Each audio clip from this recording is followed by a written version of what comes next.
My name is Gareth Soloway, and I was a losing trader until I mastered technical analysis. Logic and charts beat hype and narratives every time. Now I teach investors the same techniques that made me a multi-millionaire. This is my trading game plan. Good morning, everybody. Welcome to My Trading Game Plan. My name is Gareth Soloway, Chief Market Strategist here. Now, as always, folks, we're going to cover the charts, the trading levels, and the real good opportunities in the market for today. Before I do that, just to mention, we did get jobless claims this morning. Jobless claims coming in at 206,000. Now, the previous few weeks, we had seen elevated numbers around 230,000 people filing for unemployment, maybe even a little bit higher, but this number has come back in. So again, we're not really seeing a definitive change in character there. In addition, the Philly Fed Manufacturing Index actually came in better than expected at 16.3. Forecast was for 7.5, so that's a pretty solid number. So overall, again, we continue to be in this limbo of some news is bad news on the economy, like the recent jobs data, the revisions, etc. Yet other factors continue to be strong. All right. So a couple other things here. Number one, we're getting into the markets. Let's take a look at the S&P futures. The futures continue to be generally lower than yesterday's close. You can see we had this nice dump out about 3 a.m. in the morning, East Coast time here, all the way back down. And we're trading essentially at yesterday's lows. So if we look at this in terms of technicals, this is kind of the low zone from yesterday, and we're right on that level. Now, if this breaks, that's going to be problematic for the overall market. I would expect a bigger drop to the downside. Now, flipping over to the S&P 500, if we look at the daily chart, we did get a little bit of an up move yesterday, but one of the things that keeps catching my eye is when we get these bounce days, oftentimes it's an early bounce, and then the markets fade quite a bit the rest of the day. And yesterday was no different. For instance, the Nasdaq at one point was well up over 1%, but closed way off, giving back over half of its gains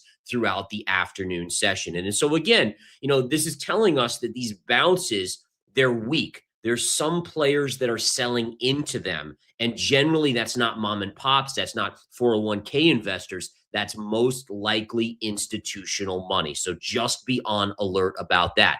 Now, speaking of other factors here, we got the CPI data last week, which came in better than expected. But the more research I've done, the more I'm finding out it was an incomplete number. Now, if this was done on purpose or not, I'm not sure. But essentially, they're blaming it on the government shutdown from a couple months ago, these different factors that went on. And ultimately, the labor statistics board, the players that collect this economic data, they did not get all the data points in. In addition, to confirm that view, yesterday the Fed minutes came out, and believe it or not, many on the Fed board are talking about needing to hike rates, talking about the fact that the economic numbers here, the inflation numbers, are not only going down to 2%, which is what the goal is, but actually beginning to creep higher. Now, this is something I've said many times over, but just be aware there is signs that inflation is starting to create or creep up in spite of what we're seeing in the latest CPI data. Now, tomorrow morning, we'll get PCE data. That might be a better complete picture. We'll have to watch and see. All right, so back to the charts we go. Where are we on the charts? Well, what we clearly have here is this upsloping white trend line. Notice again, we've broken, we've retraced, but we remain below it, right? White trend line, yellow trend line. And as I've said in many, many previous broadcasts, to me, that's your level, right? If we're talking pure technical analysis and logic, as long as the markets stay below this, it limits the upside, and it obviously has quite a bit more downside potential. And so I remain with a skeptical view on the bull case for the S&P 500 and much more favorable towards the potential for a bear case. In addition, if we look here, we have our flat bottom, which clearly is a support level here around 67.90 on the S&P 500. And don't forget, there is a head and shoulders here pattern right here that is still intact if we were to break this trend line. That, again, head and shoulders patterns, for those of you that might be tuning in for the first time, those are bearish patterns, but they only trigger, and this is important, folks, they only trigger when the neckline is broken. And so essentially we have a pattern here, but we need a daily close below 67.90 on the S&P. Should that happen, then the pattern would trigger and probability would essentially rocket higher that we're going to get a bigger move to the downside. Okay, the Nasdaq, much the same, came in, filled a gap right here a couple days ago, and we did get a bounce the last couple days. But notice again, see the long tail right here, or the long wick? That again was where the market was trading up here, couldn't hold it, and is now back down. And we are seeing again, the Nasdaq 100 is definitely setting up to open down on the day. Now, how big of a down day? You know, if looking at what we have going on, I would generally say today's flattish to maybe slightly lower. The reason I say that is because most bigger money traders are going to be waiting for that PCE data tomorrow morning. That's going to be the one where the big money is going to trade off of that data. That could create a positive surprise if it's better than expected in terms of lower inflation, or a negative surprise if it's worse than expected, higher inflation. Okay, 10-year yield today creeping up a little bit more. So we had this massive down move. Now we're creeping back up. For me, again, there's going to be a little bit of resistance right here, which we're actually hitting today at around 4.1%. But the big level remains around 4.2% up here. Either way, this drop right here is essentially telling you that the bond market believes the economy is weaker than generally the public believes. Sure, we've had a little bounce here because of the latest good news on the economy, on the economic front, but it's not a big enough bounce to outdo this bigger down move. And so really, when you get some sort of pattern like this, the first thing that jumps into my mind is, okay, we have a bigger move down. Are we going to kind of create a bear flag and then get the next rollover to the downside, right? That's pattern recognition. You have your down move, you have a choppy inside bar, which generally leads to further downside in technical analysis. So listen, I would love to see higher rates, just because, again, for at least from a perspective of it shows a strong economy, that would be a positive. But overall, it's very likely yields right now are now favoring further downside. All right, let's turn our attention to the big trades of the day. What are we looking at? Well, we had a lot of earnings. Now, listen, the mega caps for the most part are done reporting. We do get NVIDIA next week, so that's a positive. That will be a big report. All right. It's not that NVIDIA moves that much anymore. It's what Jensen Huang says about the AI trade. There's been so much kind of worry about, all this massive CapEx spending. Can they even get a return? How many companies are going to go bankrupt if there's a stall out in terms of when that AI payout comes back? These are all concerns that are just hinging on what NVIDIA says and what the CEO says. So we'll keep an eye on that. But let's flip over to the first big mover of the day, which is Carvana. Now, Carvana's been on a wild ride here, folks. So initially on earnings, it dropped from $363 to $271. It then had a great bounce and basically did nothing in the overnight. And then here we're seeing another big bounce. Now, when I see a drop like this and a recovery, the first thing it tells me is, all right, there could be a shortable opportunity here, even though we're not at an extreme. Now, you know me, generally, I'm looking for stocks that are way up or way down. When you look at the intraday price action on Carvana aftermarket and pre-market, it was way down. Now it's way up, but it's still close to that general, basically it's down 5% on the day, right? I mean, it's not a big move for Carvana. That's kind of an everyday move for Carvana. But I will say this, if this did pop up into this zone, I might be tempted. Very rare that these occurrences occur, but anywhere in here should be very significant resistance between 358 and 364. So that should be, again, if we were to see a big move up, let's say at the opening prints on the market, I might pull the trigger on a day trade short only. I repeat, day trade only, not a swing trade here. Swing trades, again, you hold for days, weeks, maybe months. Day trades intraday, in and out. Could be seconds, could be minutes, maybe an hour, but ultimately it's a quick trade. All right, DoorDash. DoorDash is up today on earnings. It's a little bit off of its high. If we take a look, the stock was in downward spiral going into this. So that means, again, it's not at an extreme. I'm always very careful on shorting these plays that are already beaten down because they could get a short squeeze. First level for aggressive traders would be here just above 200 at 201. That would be aggressive level. For me, I probably wouldn't mess with this unless we get into this zone here. And you can see kind of drawing the line across where you have this area right there. Then you have this area, and then this area came below, and then it became resistance. So right around 211 to 212, for me, I might get interested. I could see some more aggressive traders trying to short the 201 level, but for me, at least, I'll sit on the sidelines till that higher level. Wayfair tumbling here down from about $92 yesterday to about $79 to $80 currently. That's a good drop. And if we zoom out, we can say, okay, now we're in a little bit. I mean, this was already down. It's down again. It's below this pivot low. The first thing that jumps out to me for a tradable level is right down here at 73. Pivot low and further low pivots right through here, right around 73 to 72. If it gets through that, it could fill the gap at 65. But I do think a day trade could be enabled here around 72 to 73 right there. Now, on a swing trade basis, where would I be interested in a swing trade on this? So on this basis, I would probably break out my Fibonacci tool, and I take this low all the way to the recent all-time high here, or at least the recent 52-week high, and I'd say, okay, well, what do we have here? And one of my favorite retraces is the 618 right here. And what I do is I say, okay, well, the 618 right there, what else? I can't just trade based on one factor. I don't care what factor it is. I'm not pulling the trigger on a swing trade based on just one thing.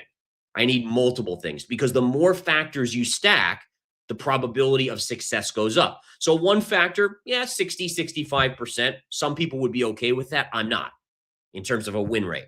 I want 70, 75, 80%, right? And so I need multiple factors to get to that level. But what I do see here is, look at this. If we look at the 618, and we extend this out right in this vicinity, we have these little pivot highs right here. So what that does is it gives me an additional factor to say, if we were to come down to this $58, $59 level in the next week or two, that would be a level where I would actually be interested in playing it for a swing trade. And again, notice I don't even go near long-term investing. Listen, long-term investing, you tuck your money somewhere where you like and you walk away for 20 years, right? That's not where my zone is. My zone is, how do I generate income on a short-term basis, whether it's day trading or swing trading? Again, you ask me where the stock market will be in 5 years from now. I literally have no clue, because the data, as you get further out on the curve of time, there's so many different things that can occur. Right. So in a day trade, what's great about day trading is that you have a very finite amount of time that you're in that trade. What are the odds that something happens with China and Taiwan in that period? What's the odds that something happens with Iran? Right. So the less extracurricular factors that can influence the markets are there. I mean, again, we have all these, are we going to go into recession in the next 6 months? I mean, all of these are other factors. The shorter the time frame of the trade, the less you have at risk that you can't account for, essentially. It's a weird way of thinking. Now, listen, if you have a long enough curve, right, and you're 20 years out long term, then it's like, well, okay, well, even if something goes wrong, hopefully in 20 years it's higher. And that's a different story. That's the long-term investing side, but again, not my forte that I cover. All right, I like being active. I like being in the action on a daily basis. All right, Avis Budget getting hammered today. Nice drop on this. Not much volume. Notice how thin it is. So that's something I have to take into account as a trader. If we look at this chart, you can see, again, it's been in a downtrend. It's down again. My first level would be right here. See this area right in here where we have these pivot points? It's around the 94-ish level, give or take, 94 to 95. That would be my first day tradable level. On this one, I'm not going to go near a swing trade just yet. I don't have a good level at this point, but just as a tradable opportunity, that would be that one. Lemonade's up a little bit on the session. You can see it closed down here around 66. It's at 74. We bring up the daily chart. Again, it was in a downtrend. It's getting a move up. I have to be careful shorting ones like this because it could easily go back up even as high as here. In terms of a level, though, there is a gap fill right here. at 82.60. This is a harder gap. Most people won't see this gap because you can see the green candle and the red candle actually touch. And so a lot of people would say, oh, there's no gap fill there. But actually, what you have to understand is you closed here, right? And you opened here. So there's a little gap there between where price actually closed. And that's an important point here, is that an official gap fill isn't where the body touches the body. It's where the close was one day to the open the next day. And that creates the gap. So you have to go to actually the close here at 82.60. So there might be a day trade short there. Just out of curiosity, let me do my Fibonacci just in case. And the Fibonacci isn't identical, so it's not amazing, but the 618 is right above it. So it might give me a little bit of an extra zone there. I would prefer if it was almost in alignment, though. Figma, great pop initially on earnings, but look at it fade in the pre-market. This is an interesting chart, folks, because Figma had this great down-sloping trend line. We hammered on it yesterday. Today, we're going to open above it. If it were to retrace and fill the gap, I actually like it here for a potential breakout on a swing trade basis. So keep an eye on Figma here. This is definitely one that, again, if it pulls back a little bit more from where it currently is, it might be an opportunity for us. And then, of course, eBay up a little bit on earnings pre-market here. eBay, again, down move, bouncing just a little bit. First level for a day trade only would be around 90.75 to 91, right in that vicinity. All right, let's go to Bitcoin. Bitcoin continues to be under a little bit of pressure here, but it still has a good case for a bull. So for me, I'm long Bitcoin right now. Granted, I have my levels here and I've written them out. So again, if we get below 66 on a daily closing basis, it weakens the pattern a little bit. It doesn't fail though. Any sort of break on a daily close below 60,000, the pattern fails. But right now, there's your bullish inside bar. The breakout occurs on any break above this trend line, currently sitting at 70,000. Upside of that breakout would be 80 to 85,000 in this underbelly. All right. One thing that kind of made me think, oh, this is interesting on Bitcoin is I read that there is the most open interest on options on Bitcoin puts that is out there right now, and it's at the $40,000 strike, right? And so that tells me that there's a massive bet that Bitcoin's going lower. In my mind, I think contrarian. I say, oh, well, if everyone's betting in that direction, maybe it gets a relief rally, which lures back some bulls. And even though I'm still mid to longer term bearish, this could still be that relief rally scenario. All right, what could be that trigger? Honestly, if they work out something in the government for this bill that's been stalled out that, again, they can't apparently agree on, that could be a catalyst for a 10% bounce in Bitcoin very, very easily. Short should be very careful because you never know when the president's going to tweet out or do a Truth Social post saying, hey, we have a deal on a bill. Be very, very careful if you're short Bitcoin right now. All right. Next up, let's go to oil. Notice I'm skipping over silver and gold. I will go back to it. But here, look at this. We continue to see a rally in oil. This was, again, one of my favorite trades coming into 2026. So far, it has been an absolute gem. Look at this, just continued grind up. It's trying to make its next move up. You can see, again, the breakout in early January right there. And again, the chart continues to rally up. We'll do natural gas, then we'll go back to gold and silver. Nat gas is getting a small pop. Again, I was bullish down here. I didn't pick up any yesterday. Maybe I missed the trade. We'll see in the coming days. But again, I never pulled the trigger on this on the long side. Silver had a little bit of a bounce yesterday. It's basically flat today. Notice how it's getting very quiet. All right, so this is, again, the consolidation, the digestion of this big move occurring, and it's just stuck between these two levels. Which way does it break? If it breaks here, retest the all-time highs. If it breaks here, it's going to 50 to 54. Odds based on pattern formation favor an eventual downside move, as it does gold, although gold remains relatively higher in the zone between support and resistance. But still, this is still an inside bar consolidation pattern with gold flattish on the day. So lots of good levels today. We should have a good trading day in the Apex Live day trading room. As always, folks, I'm here for you. You guys know I'm going to bring my A game every day because your time is valuable, and I do treasure that you will spend 20 minutes of it with me here in the game plan. So again, I'll do my best to always deliver great information. You guys go have a wonderful rest of your day. Thanks so much for tuning in, and I'll talk to you soon. Take care.